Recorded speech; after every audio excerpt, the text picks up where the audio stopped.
Hello there, this is Robin Gamble. Welcome to the Scholar Warrior podcast. Now, the idea of the Scholar Warrior has been around for thousands of years across many great cultures. And the concept is this, that one of the highest achievements in society is to become skilled in the martial arts while also pursuing the scholarly pursuits of painting, poetry, music, philosophy, and more. So it's here that I interview martial artists as well as artists in various fields, so that you, the listener, can gain a peek into their techniques, skills, and strategies for success. And so that you, the listener, may gather these gems and apply them on your own path to self-mastery and excellence. Enjoy. I am back in Ken's boat cabin condo in steamy Bangkok. It is the spring, at least it is towards the end of April now, and from Ken's window I can see what's called the Klong, or it's basically like a river or a canal flowing past his condominium building. So this is the thing that's quite interesting in his apartment, is as you look out, you could, instead of seeing massive skyscrapers, which there are, but you just can't see them from this window, and we're in the center of Bangkok, but we actually get to see trees and temples and a river flowing past. And then obviously we're in his very comfortable condominium, which feels like a little home with wood paneling everywhere. So we are back at Ken's place, and we are talking about a lot of interesting topics. So, interesting times. Hello, Ken. Good morning. It's great to be back with you here at the boat cabin, Robin. Exactly, and very exciting to have such chunky subjects to dive into. So I have heard you give lectures, and one lecture which I really, really enjoyed was learning about the 7 emotions as they relate to traditional Chinese medicine. So how the monitoring of those emotions leads to health, how the understanding of those emotions can lead to better health management and better happiness. And I've also noted that when I've talked about the 7 emotions to lay people that are just interested in health, they're very fascinated to know that they've been known and studied for many, many hundreds of years, probably thousands of years in China. So this is effectively psychology. It's psychology which has been practiced for over 2,000 or 3,000 years in China. And you think about the modern history of it, of psychology and psychiatric practice, about 150 years old. It's incredible. Yeah, so it's very, very interesting.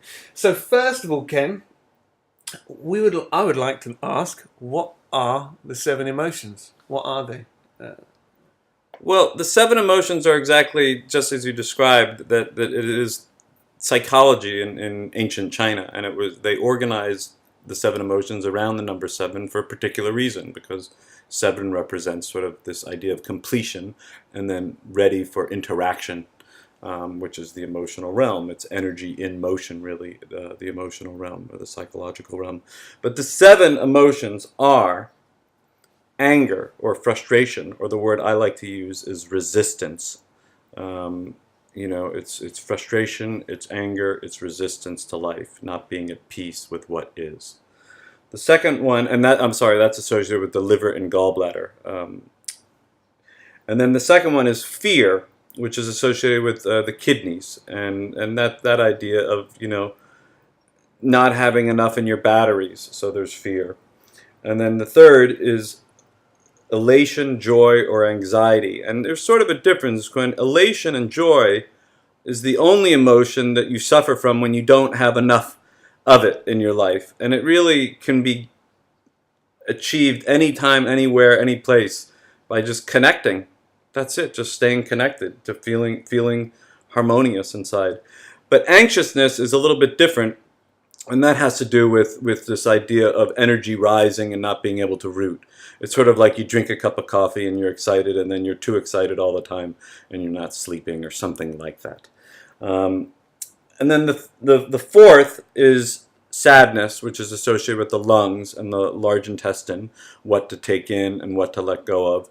And the interesting part about that is the character sort of has this idea of denial in a way in Reddit. It's like when you get bad news and you put your hand over your chest and you're like, no, like you just can't take it. You close down, and you tighten up, which is the lungs and the large intestine.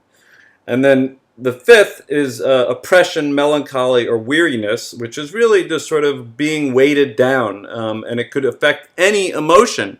Where you could have sadness that's so weighted down. You could have anger that's stuck and weighted down. It's just the oppression of any yang movement in the body.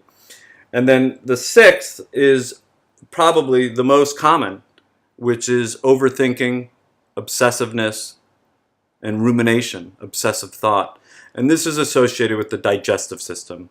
This area sort of in the stomach, in the lower intestines, that is the gut. When you say go by your gut, but the problem is your gut gets the best of yourself and you start thinking too much.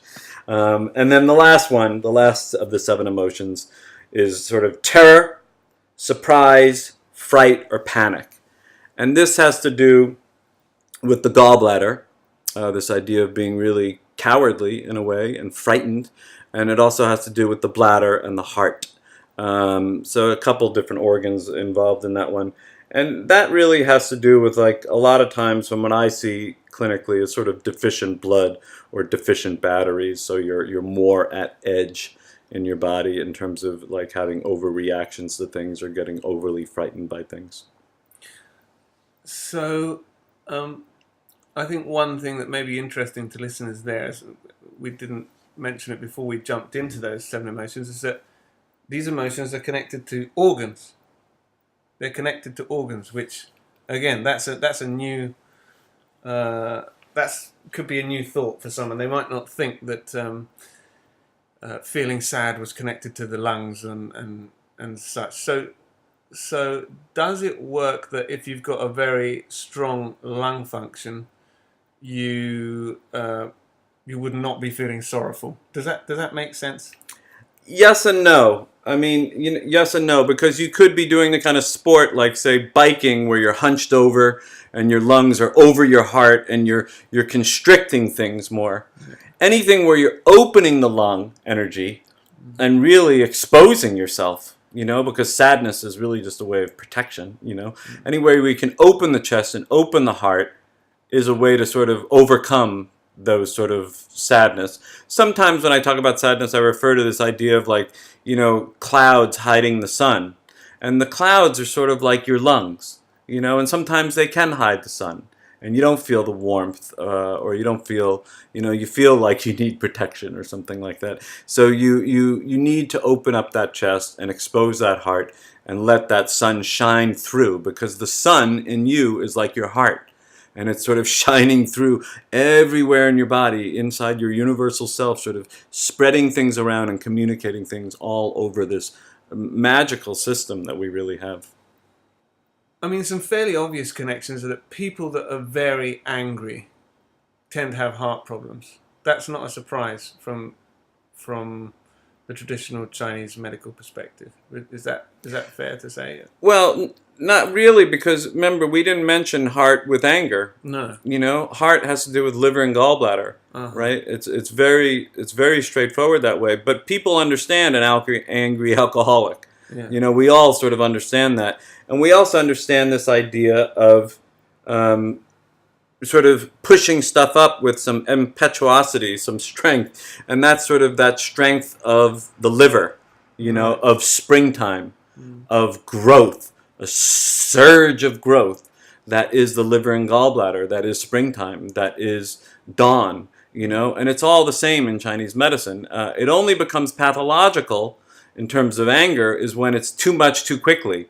And that's like you go check in at the counter to catch your flight and you find out it's been delayed and you overreact to things, And you may do that and you may be well justified for doing that, but if you're doing that all the time at a lot of little things, then you're outpacing your anger. Your anger is outpacing you, and you're engaging in it too much. Right. Someone okay, so take someone comes into the TCM clinic. They're incredibly angry and frustrated, like clearly emotional. Is there a kind of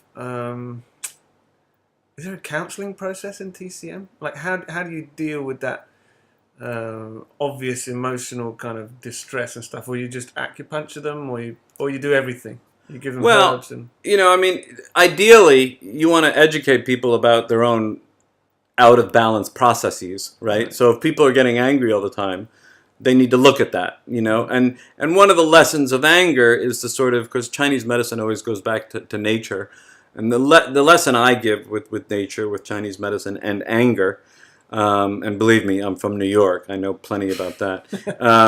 When the little tiny sprout is underground, right, it's springtime's coming, right, and we said springtime is liver time. Right when springtime is coming, that sprout starts moving towards the light, and it hits a rock on the way up towards the light. And in our human mind, we're standing there at the airline counter, pounding on the thing, saying, you got to get me on that flight. I got to get on that flight. I don't care what you say. Get your boss here. Whatever that is, it doesn't matter. But it's overreacting to something. But notice the sprout as it hits the rock. It doesn't try pounding on the counter. It just very beautifully, softly, radially goes around that rock and keeps moving towards the light. Nothing impedes it. And that's true of, being in traffic. People always say, I'm in traffic. No, you are traffic. And you're helping create that traffic. And how you're reacting to it will help either it become more traffic or less traffic.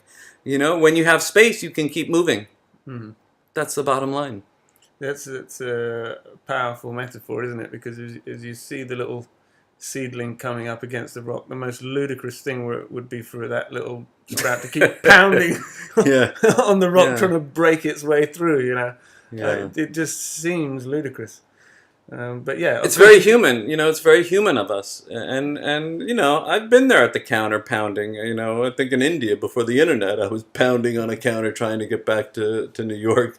But I did get back, and I don't think I've pounded since then. At least not at an airline counter. Okay.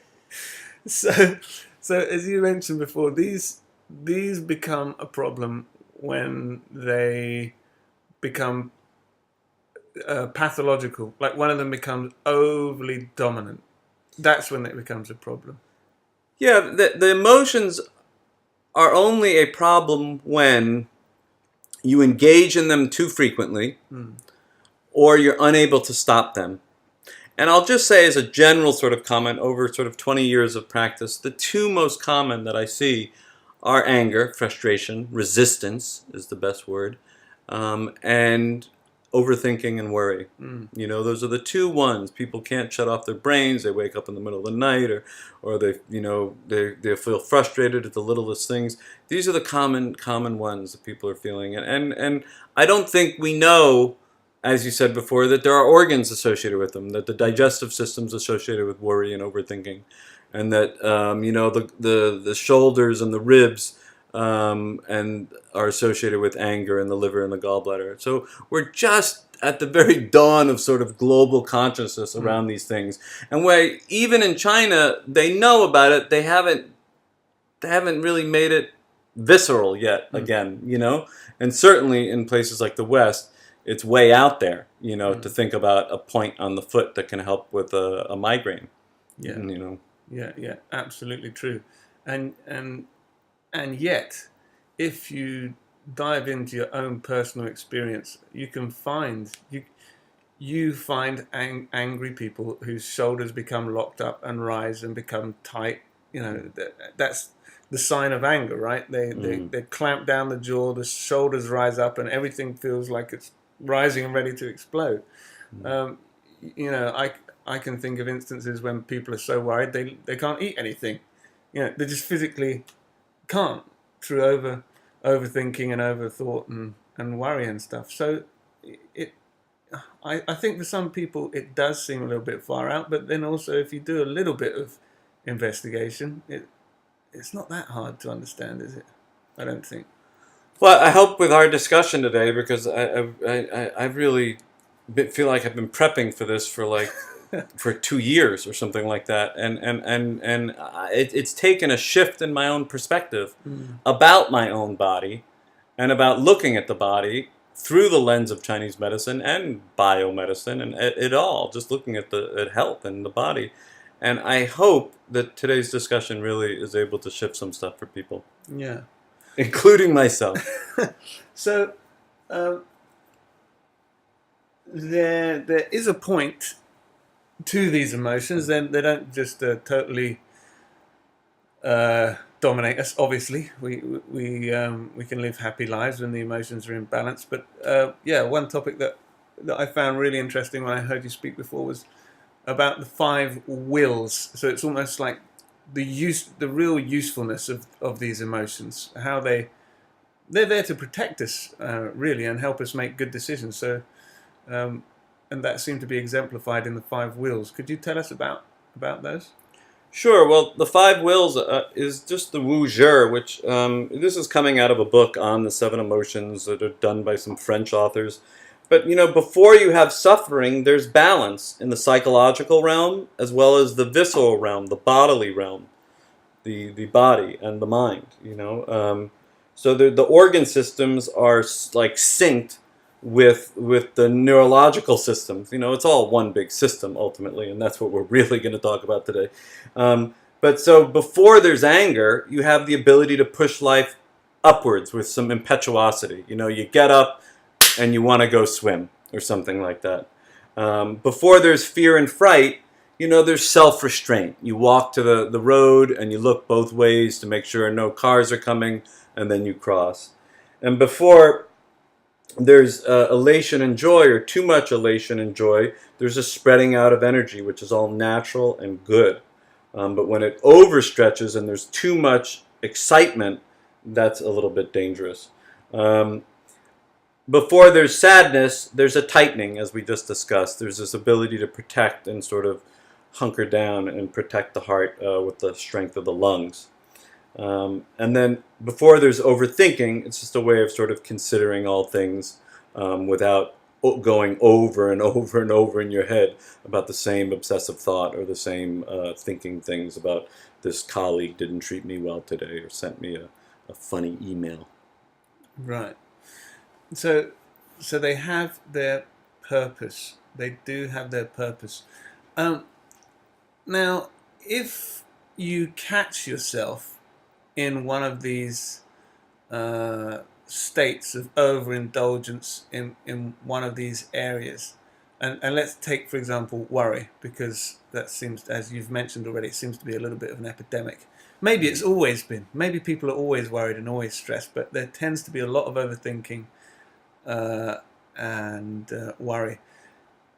Is there a way to overcome worry with activation of another emotion? Does that make sense? So you could indulge in joy, for example. So for whatever reason you're worrying excessively, so you consciously take decisions to put 3 or 4 joyful things through the week or something like that.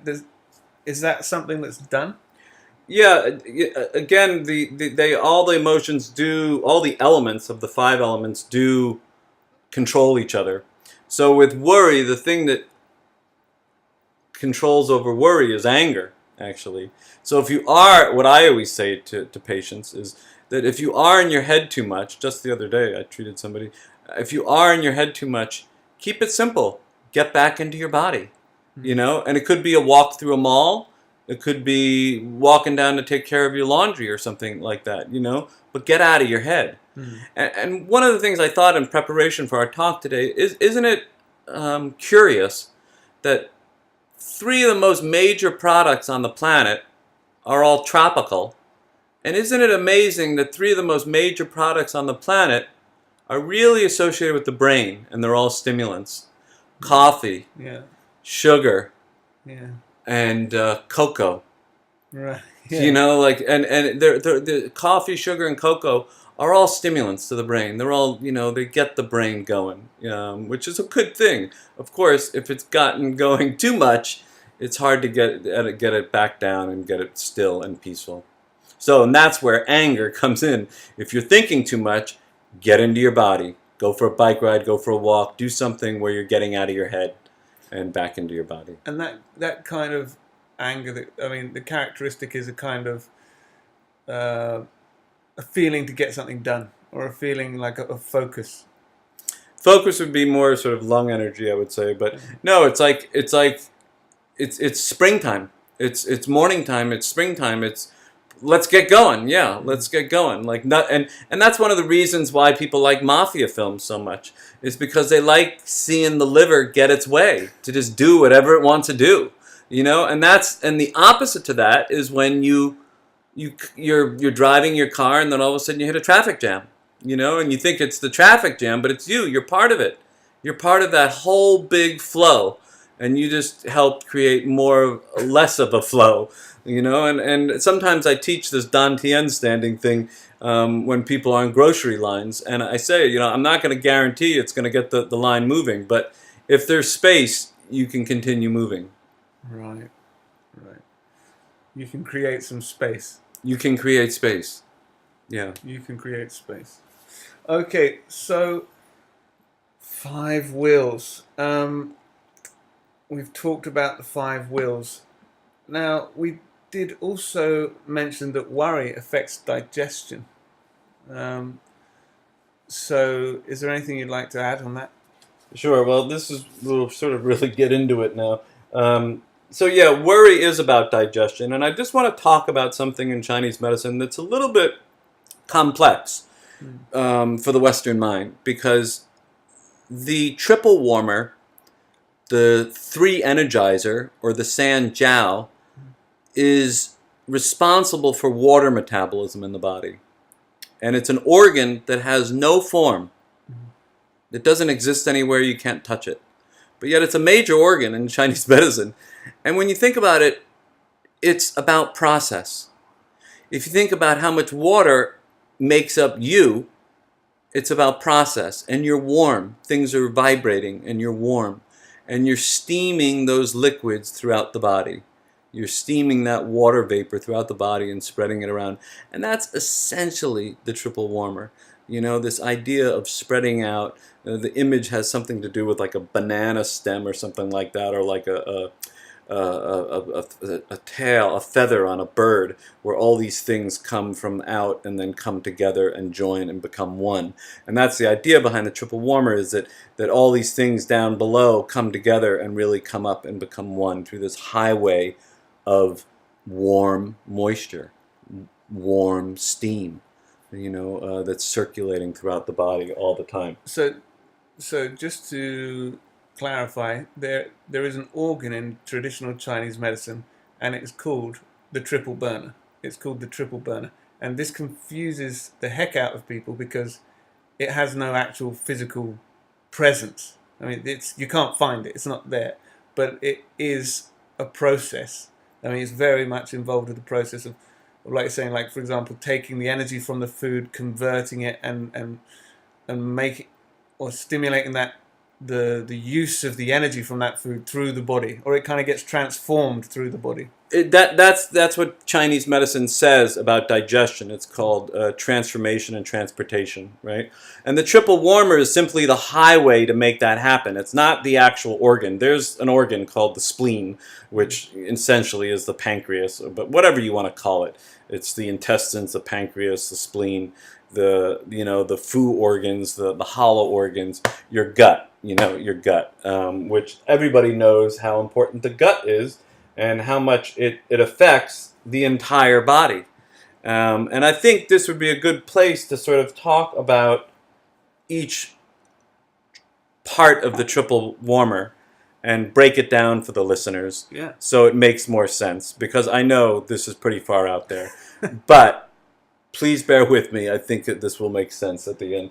The triple burner is divided into 3 because 3 is a very important number, like earth, man, and heaven, or something like that, or heaven, man, and earth.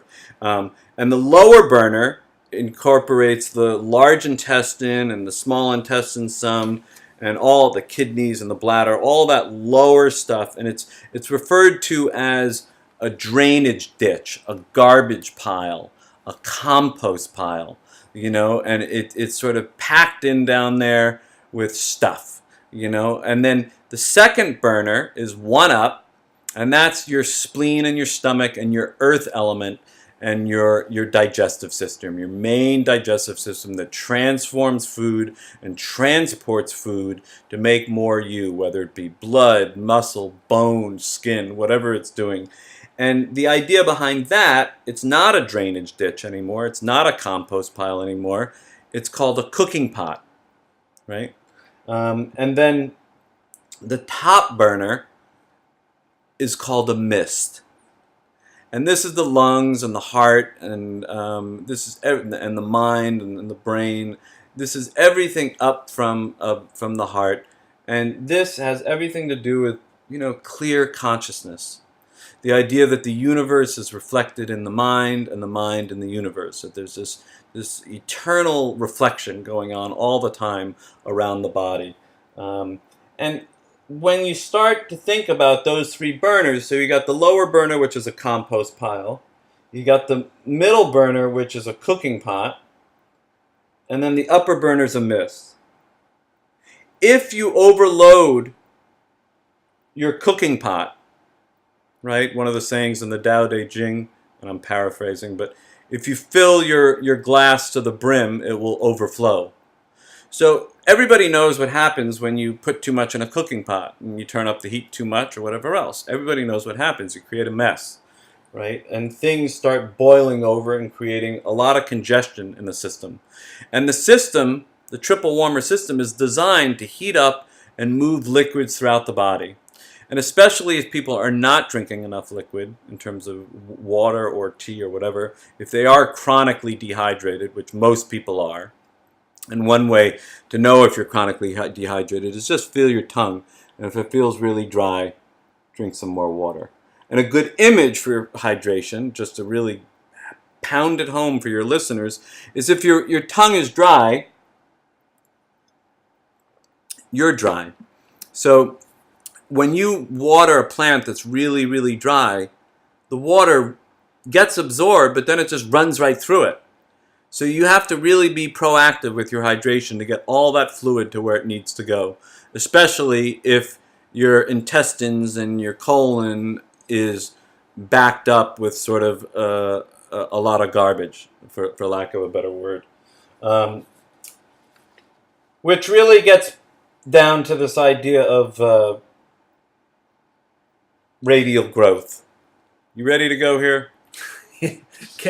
This is one of the topics that Ken sent me. He said, I'm really excited to talk about radial design. And then I got onto Google and found lots of pictures of circles and beautiful patterns. And I was thinking, yeah, this seems nice. How does it fit into health? And so Ken's going to drop the radial designs on us now and help us see how this kind of circular movement design seems to crop up a lot.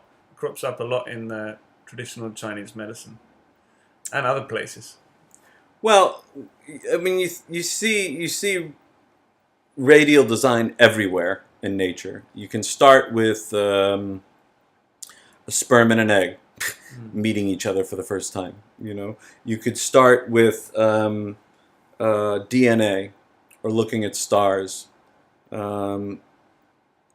Looking at a river, looking at a branch, looking at the veins in a leaf, looking at the veins in you. This radial design is everywhere. It's the basis of the universe in a lot of ways. It's this growth that starts from a center and radiates out. Okay. So like a little tiny baby in a woman's body, it radiates out, or a starfish growing or something like that. It radiates out from the center. And that gets down to this idea of center. Everybody's like, oh, I want to be in balance. I want, where's my center or whatever. Your center is right below your belly button, It's called your dantian, and I'm sure you've taught this, many, many, many times. It's sort of a collection of a few points down there, mostly conception vessels 6 and 4, I would say, that are the dantian points. And this is your cooking pot, your middle section. And again, if you overstuff your cooking pot, your radial design in yourself is going to become out of balance. It's going to get overloaded with garbage. It's going to become a fetid mess, you know? And really what happens ultimately is you get what's called a dysbiosis. That there's so much garbage in your system that your cellular respiration is operating off of sugar rather than oxygen. And you really start spreading a lot of phlegm throughout your body. And we're seeing more and more evidence that, you know, diabetes and cardiovascular disease is a small capillary disease. You know, so if it's in one area, it's everywhere, you know, which is the idea of holism. And that's certainly echoed in this idea of sort of radial design, of being the guiding force of natural design in the world and in our bodies. Whether it be, you know, I started thinking about radial design, and I started thinking about the meridians, you know, and I'm thinking about points on the body, and like, how can a point on the hand, you know, help with constipation? That's just incredible. Oh, of course, because it's triple warmer 6, you know, and, you know, the classics say that is a big point to move the bowels, you know. So triple warmer 6, I believe it now, that it's activating something deep within the triple warmer system to really get things moving, to sort of turn that compost pile in your gut. And the compost pile is a good image, because when this dysbiosis happens, it's not because you had pizza and, you know, then ate salad for a week or something like that, you know. It's because you've eaten way too many donuts or way too much pizza or way too much flour products or pasta or whatever it is, not enough vegetables. And your swamp bag, there, I said it, your swamp bag in yourself gets distended and fetid and sick, you know, for lack of a better word, sick. And this dysbiosis happens, and you need to, it's a reversal of life, so you need to reverse it again. And you need to plug away at tending to your garden, turning your own compost pile, doing a spring cleaning. One of the reasons I wanted to do this now was because we're right in spring, and it's a great time to talk about this issue of sort of turning your compost pile in your gut, your swamp bag biome. And if your listeners need the word, the scientific word, it's two things, right? It's biome, which is your ecosystem in yourself, or it could be your scalp biome or your skin biome, you know. But this idea that we're separate from everything else is an illusion. There's bugs all over us, you know what I mean? And I think increasingly we see that more and more with people realizing that if you overdo antibiotics, you're going to cause an imbalance in your gut, and the amount of good flora, the amount of good bacteria in your gut is going to become less, and the amount of viruses and bad bacteria is going to become more and cause this dysbiosis, which is so chronic, so pervasive, so global, and so urgent to try to get people to correct. Yeah, this is a big one now with the explosion of diabetes. If you're in any kind of Western country, I would be amazed if you don't personally know someone with diabetes and these kinds of diseases of excess, right? Excess. Exactly. The main diseases in the world are diseases of excess. And as a place like Thailand, where we're recording this, you know, when I first moved here in 2006, it wasn't such a fat country. Since I've been here, it's become the fattest country in Southeast Asia. And all those calories, just because, you know, a country earns more money, it instantly translates into spending that money. And it's like, you have to buy the chicken fingers for the kid because that's, you know, that's clean food, right? And in terms of our perception of it, you know, like, oh, they have certain standards and we should, you know, buy that 7-Eleven chicken fingers because they can heat it up right there and I can eat it and it's so, you know, nutritious and easy, you know, and it keeps the kids quiet or something like that. It's a very it's a boomerang. Unfortunately, and I've had to learn the hard way. And I wouldn't have changed it. I enjoyed a lot of great mint chocolate chip ice cream and a lot of, well, mint chocolate chip ice cream is my real favorite. But, pizza, whatever it was, whatever. The saying is you do the crime, you pay the time. And, I'm certainly paying the time, but I had a good time doing the crime. So I'm at peace with it. When you talk about personal experience, you mentioned earlier that a doctor told you to get on the case with your diet and the quality of the stuff that you were putting inside your gut, your biome, and you said it translated as almost immediate benefits. It was not a difficult thing to experience the benefit from. Could you tell us a little bit about that? What you changed and how it benefited you, because you're in pretty good condition. I think we talked a little bit about your story before, about how you've bounced back from several serious what would you say? I don't know, medical incidents, and you've bounced back very strong. I can tell you, Ken looks pretty damn healthy. He looks a lot healthier than people that have had no medical kind of traumas. And you're keeping very well. So what did you change, and how did it benefit you? Well, I think it really comes back to this idea of the swamp bag, that's inside of me. As your gut. Yeah, your gut. And my doctor here in Bangkok, who I really respect greatly, and we really have a great dialogue between us, she said something about my colon being collapsed or something. Which means that it's overpacked with garbage and little corners of the colon, and there's stuff rotting. It's fetid.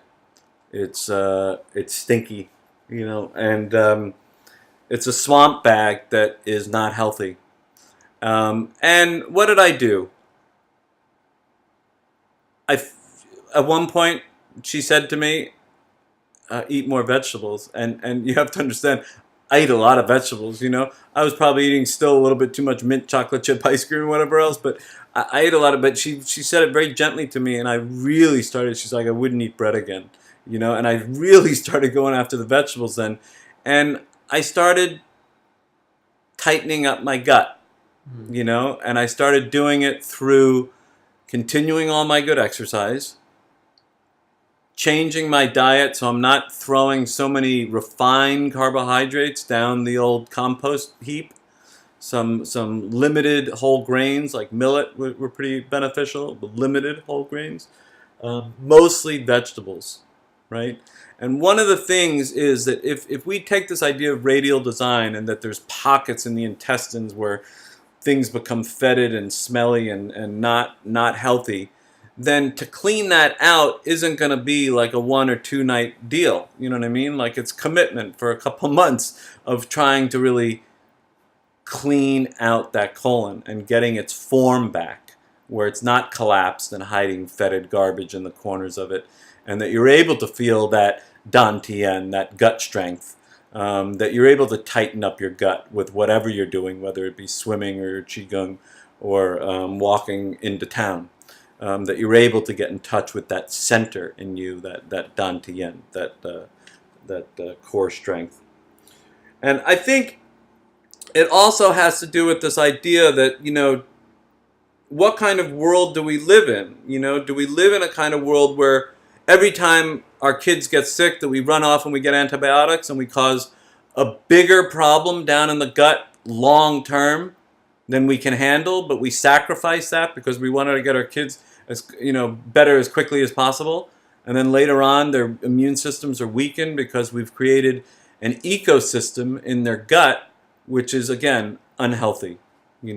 So I think probiotics are all the rage around the world. People know about probiotics now, and it is kind of ironic that we're taking antibiotics, which is against bacteria, and we're putting in probiotics, which is like we're eating bacteria to be able to fertilize that garden down there in our gut to help help that swamp bag become really healthy and help that swamp bag decongest itself of intestinal plaque or stuff that's rotting and has become fetid and stinky and clogging. But it takes some work. You're eating a heck of a lot more fiber to help clean things out. You're keeping up with your exercise to keep things moving. And you're eating a lot less carbo and a lot more vegetable, a heck of a lot more vegetable. I think the Chinese, in the biggest study ever done on diet, they found that the rural Chinese ate 300% more fiber than the average American, which makes total sense to me. I think I'm getting up there towards that 300% now. I do. I eat a heck of a lot more fiber, and you can take your drinks or whatever with your fiber and all that. That's all fine. But you got to eat your fiber. You got to chew it and eat it. I mean, that's the idea, because you're cultivating your own compost. You're cultivating your own garden. You're churning it, and you're using that fiber to help churn it. Okay, so when you sent me this message of swamp bags biome, and I was duly confused, and then you began to elaborate. It's about your ecosystem in yourself, and you then said it's like what Louis Pasteur said. Pasteur. Yeah, Louis Pasteur. Yeah, and then I said, well, what did he say, Ken? So what did he say? I said, Google it. Dr. Google. Everybody's a Dr. Google nowadays. Louis Pasteur said, evidently, and I don't know this to be a fact, but it seems to be a fact on the internet, but whatever. Even if it's a myth, it's true, is all I know. He said on his deathbed, and he is the father of the pasteurization process, which was making milk hygienic, basically. Pasteurizing it, getting rid of the bad bacteria in milk, right? And making it very, very sanitary. And Pasteur said on his deathbed, he said, it's not them, it's us. It's not them, it's us. Meaning that it's not the bacteria and viruses that we really need to worry about. It's how we cultivate our own ecosystem, our own compost pile, our own skin ecosystem, our own scalp ecosystem, our own mouth ecosystem. It's how we cultivate all that throughout the whole entire digestive tract to form a healthy ecosystem, so you are vibrant and you're able to withstand anything that's inside you already, which could be bacteria or viruses or whatever else, or anything that you're breathing in around you or anything that you're touching around you. And that's really the argument of, do we want to live in an overly sanitized world where we're constantly washing our hands, which is fine. I wash my hands all the time. I think it's important. Or do we want to let kids eat a little more dirt and sort of challenge their immune system? And I think the latter is more true. I think it's important to wash hands and keep clean, that's for sure. One of the original sayings from England is the first doctor was a plumber. And I think that's true, keep things clean. That's a very important thing. But there's also what gets things clean, right? What gets things clean? And the first thing that gets things clean is vibration. You're shaking a shirt out and you're shaking out the dead skin out of the shirt, Or when you put things in a washer machine, which is a relatively new invention, right? And most people around the planet don't even use a washer machine still. You're agitating things, you're rubbing things together, you're moving things to get things agitated to help get rid of the dirt, and then it's water, right? And then it's soap, right? Then it's detergent. So the same is true in your ecosystem in terms of your digestive tract, Water is the first thing. The solution to pollution is dilution. So if you're really cleansing and you're really drinking your water, you're able to get rid of things and allow bodily processes to decongest itself very quickly. And of course, if you eat too much garbage and you back up your lower gut, and then you back up your middle gut, and then you start backing up your lungs and your head, you wake up with a sinus infection and you feel congested and whatnot, which is just the triple warmer has become phlegmatic and stuck. And dry being the essential thing. Because when that moisture rises now, there's too much phlegm and calories associated with it, and it starts congesting the head and the mind and the nose and the sinuses, and you wake up sick. And then you don't have hunger, and you just want to, maybe have some chicken soup or something, or some miso soup, and you eat your seaweeds to sort of decongest the phlegm, and you have your miso soup and your garlic and your seaweeds, and you rest, and you're not very hungry, and then all of a sudden your hunger comes back, and you want to go eat a pizza. So, what Louis Pasteur said feels very much like an echo of one of the most fundamental principles of TCM, which we mentioned before we started recording, which was in terms of yin and yin yang, the environment as yang, and the human, or the man or the woman, as yin. And provided the human remains strong, has great digestive process, which of course they can do through diet and exercise and such, then they will be able to adapt to the environment much, much better. And that seems to be quite similar to what Louis was saying, in terms of it's not them.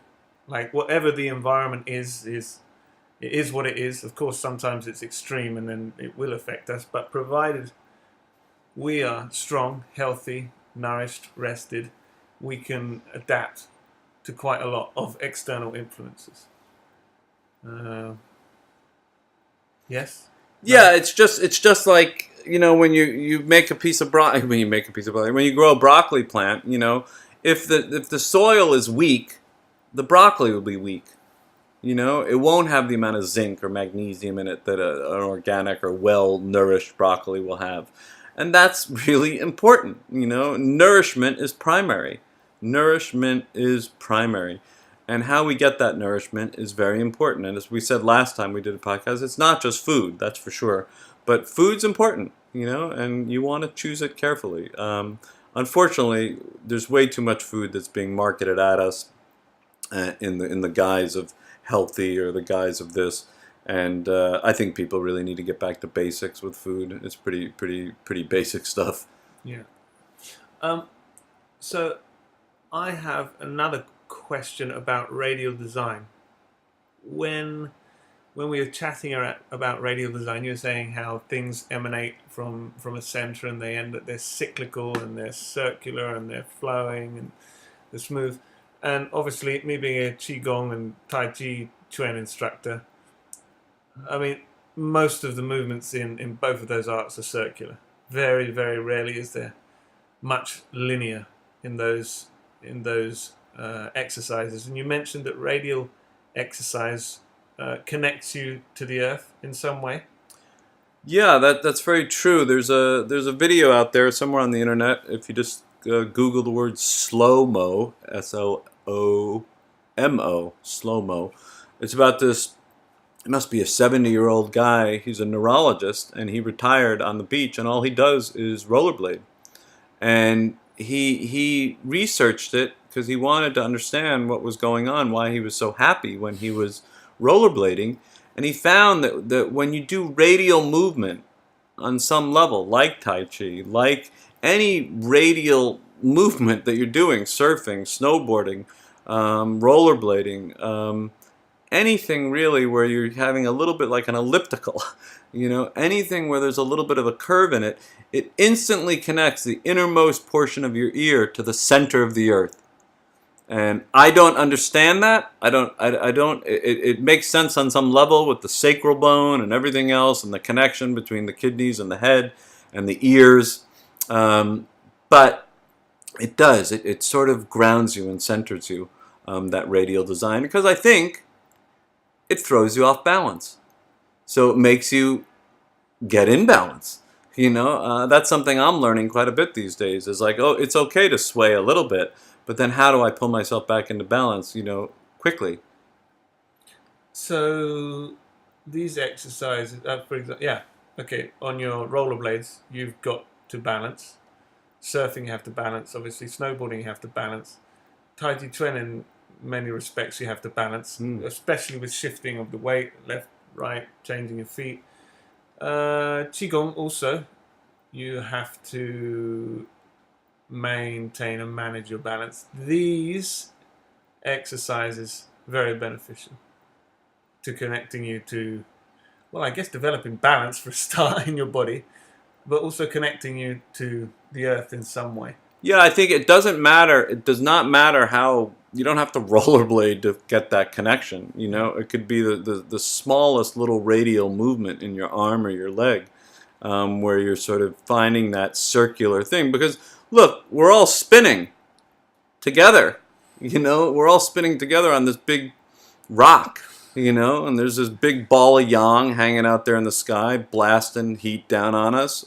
But we're all spinning, and we're tilting and spinning, tilting and spinning. So it would make sense that if we're a reflection of the universe, or the reflection of the world, the microcosm and the macrocosm, that whatever little movement we do in our microcosm, our world, can help connect us to the bigger world.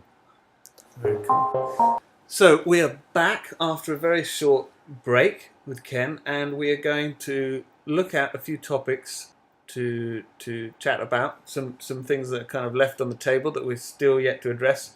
And one of them was Alan Watts. Ken mentioned that he'd like to have a few words on Alan Watts, and if you've been listening to this podcast, you'll notice that Alan Watts' name has come up before. He was a very inspiring philosopher of primarily the 20th century, right? When did he die in the 70s? I don't know exactly. 80s. I think he was a theologian. I think he might have been a minister even. I don't know. He was British and famous really for bringing a lot of Eastern thought into the West in a way that people found they could actually understand and comprehend. So what did you want to mention about Alan, Ken? Well, I was listening to a lot of YouTube pieces by Alan Watts. There were recordings that somebody recorded of him.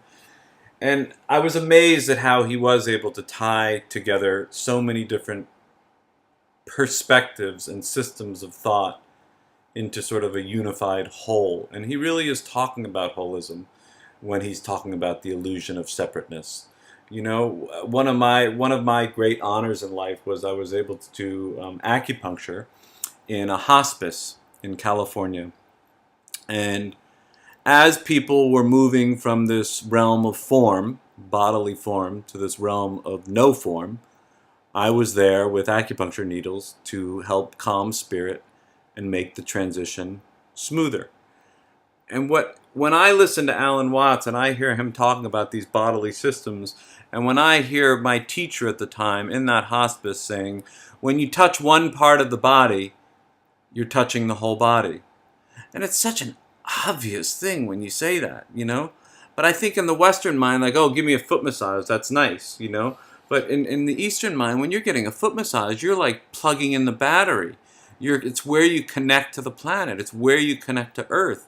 So by massaging the feet, by stimulating points of animation on the feet to the rest of the body, you're connecting. You're making that connection strong, which the most important thing in your religious life or your discipline or your practice is that connection. Your connection to God, to source energy, to something much bigger than yourself, to the mind outside of your own mind, the universe that's in your mind and also outside of your mind. And that sort of brings us right back to this idea of the swamp bag, which, like, how do we get back here to the swamp bag? Because the bag, you know, I've been looking for the right metaphor for years, and I kept on thinking, like, oh, we got these tubes and they're absorbing stuff and everything else. No, we got a big bag down there. We got a couple big bags, and they become distended, and they become collapsed, and they can become blocked, and they become stagnant, like traffic. And they need to be cleaned, especially in the spring. Is a good time to clean the weight of winter, to get rid of the weight of winter. Lots of fresh green food and steamed vegetables. And then also in the fall is a time to clean. Why? Because the fall is the metal time, and it's a time to let go of what is not needed before the weight of winter sort of gets its grip on our swamp bag biomes. And biome is just a fancy word for ecosystem. You know, it's there's I think I heard once that there's in one like square inch of your colon in your intestines, there's like the entire population of New York City or something like that. So it's a world down there, you know, and unfortunately, the world we're living in, it's a pretty toxic world because we overdo things and we develop these diseases of excess like diabetes, heart disease, cancer, all diseases of excess, all diseases of big inflammation in a lot of ways and heat. And that all has to do with eating too much refined food, food with not enough fiber in it that can help brush out that swamp bag and empty that swamp bag so it can be refilled and healthier. And the bag is really the best description because, you know, even though we're a bigger bag with skin, with these little holes in our skin and hair and all that stuff, that's like the first bag. And then deep inside us, there's a bigger bag and several different bags. But we got to turn them. We got to clean them. We got to turn them. If things become stuck, we become stuck, not just in our minds, but in our bodies. And that's not how any of us want to age, which is stuck. Yeah. And there's, of course, many diseases connected to that congestion and stuckness and lack of cleansing in the gut. Is there anything else that you'd like to add? No, again, if we go back to the 7 emotions, which where we started this, if you tend to eat too much dampening food that is congesting, just as you just said, if you do eat too much congesting food, you're going to back up your swamp bag, you're going to back up your digestion, you're going to probably become chronically dehydrated because things are going to become so plaque-filled down there with so much flour and sugar and dough and garbage and sausage or whatever, donuts, it doesn't matter. It's all just going to become too much. It's like a computer system that is overwhelmed with too much input, and it just can't figure out what to take in anymore. So it just becomes stuck. So the obvious question is, okay, to get things clean, you know, it takes vibration, movement, getting it going, lots of water to help flush it out, and maybe a little soap to help clean it out, you know, and that could be herbs to help purge. It could be something like a mineral like magnesium to help relax the colon, to help let go for bigger movements. And, you know, people often ask me, like, you know, what's a good bowel movement? And that's sort of funny that we need to talk about that. I think people know that a good bowel movement feels like a full evacuation. You know, you feel like, okay, that was full, that was complete, you know, and that's an important feeling to have. It's a healthy feeling to have on a regular basis. It doesn't need to be 3 times a day. It doesn't need to be every day even. What's regular for you? You know, once a day is good, certainly. But if it's every other day, that's even okay. As long as it's regular and well-formed is really what you're aiming for. These things are really important, and for some reason they do not feel like regular conversations that that you have until normally it's too late. That's exactly true, and that's why I wanted to talk about this today, because I've had my own health challenges in the last couple of years, and I've been really forced to sort of do an extra deep cleaning on my swamp bag and sort of get some pitchforks in there and some shovels and churn it over and let it go, you know. And I can tell you, I feel a heck of a lot better having done that. But it's work. It's certainly work, but it's certainly worthwhile. You know, there's that Peter Gabriel song, "Digging in the Dirt, find the places we got hurt." And that's true. You do got to look at the places you don't like in yourself. And that swampy, damp, dark, phlegmy place inside of you is how you're aging. And if you want to reverse the dysbiosis, reverse the bad things that are going on down in your gut, you need to be proactive. The detritus. The detritus, yes, which is the scientific word for the garbage that's sitting around in your swamp bag biome. That's the term I'm using because it's the most accurate to me. The swamp bag biome. And detritus is the organic garbage that's sitting around down there, the fetid garbage that's sitting around that's not being digested, that's just sort of sitting and stagnating. And you must clean it out. And of course, the old saying is drain the swamp, and it's a new saying, and it's not an accurate saying, because you must flood the swamp before you drain the swamp. The swamp must be flooded so all the little critters that are hiding out in there and the little holes and everything else can be flushed out. And springtime and fall is a great time to really think about doing that kind of big, deep flushing on the whole body. And you will notice differences in your skin health.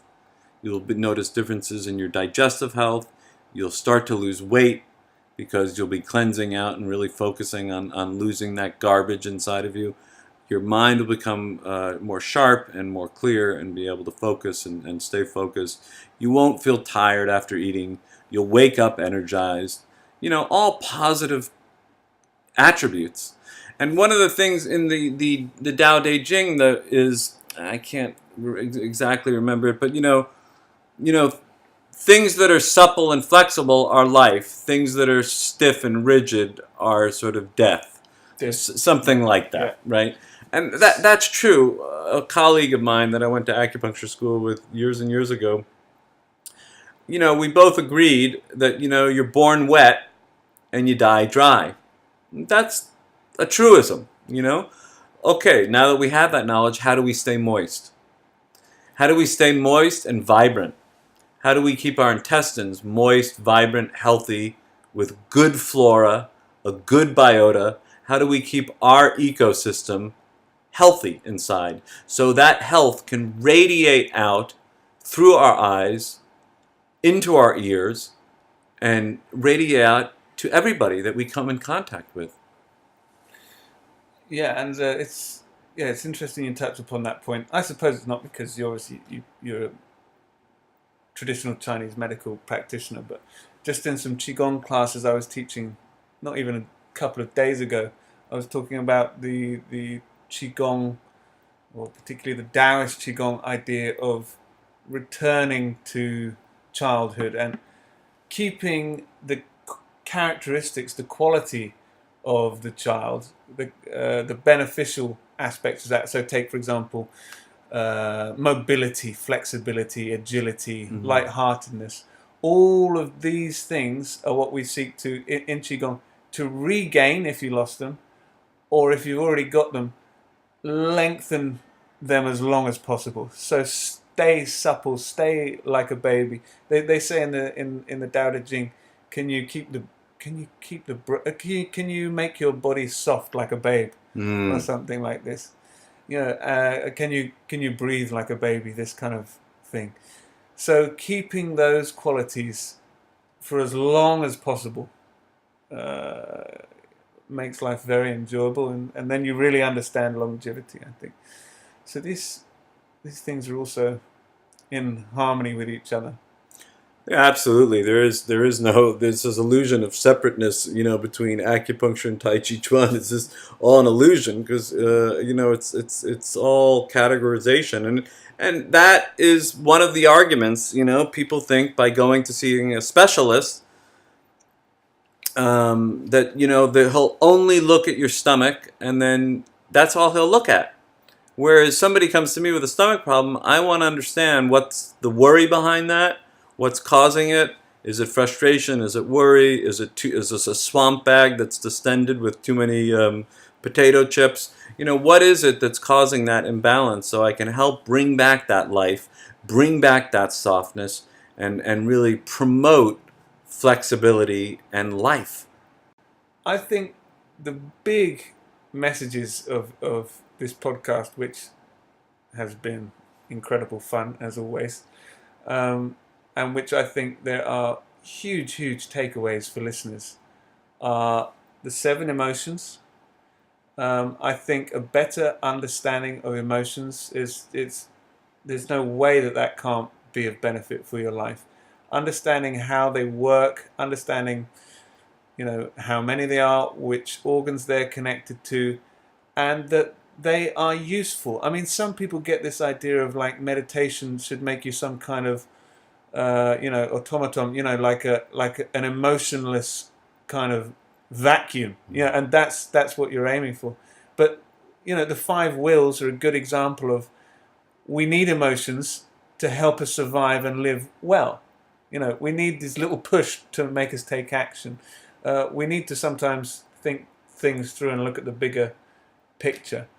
And then we know that when they become dominant or we lose control of them, then we're out of balance. So the understanding of the emotions, a deeper understanding of those and how they work practically, I think is of massive benefit.